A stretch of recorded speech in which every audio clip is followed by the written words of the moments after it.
"Where's your wife?" That's how my brother opened the call.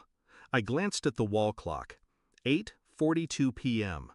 "She's on a business trip," I said. "New York, until Sunday." Silence.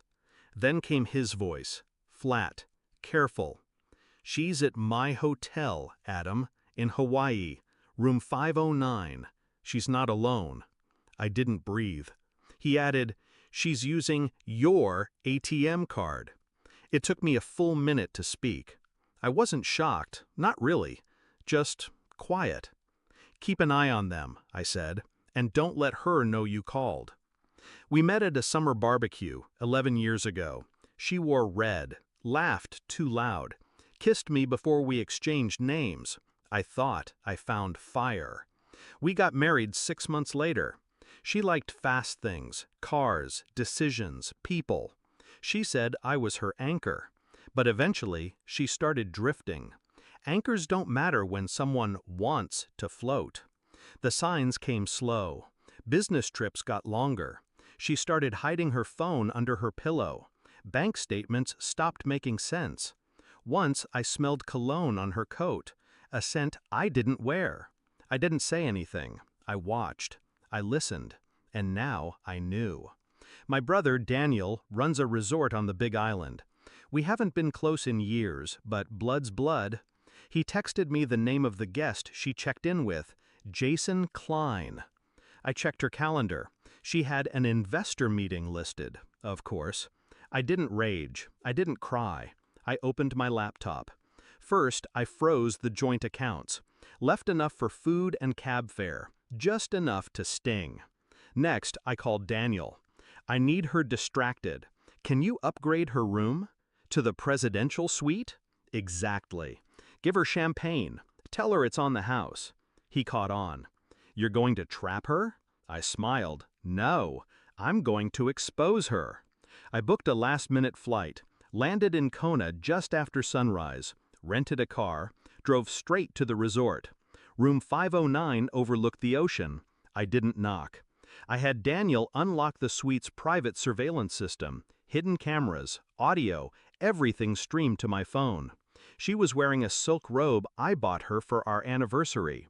Jason was shirtless, drinking from a bottle of wine I paid for. She laughed, head thrown back, carefree, like I never existed. She said something about finally being free. I watched from the hotel's bar, quiet, cold. Then I made my move. I had a small packet with me, printed copies of bank statements, photos, hotel records, a copy of the prenup she forgot she signed, infidelity clause highlighted. I slipped it into an envelope, handed it to Daniel. "Have the concierge deliver this to her at breakfast." He raised an eyebrow. "You sure you don't want to confront her in person?" "No," I said. "She'll bury herself just fine." The fallout began fast.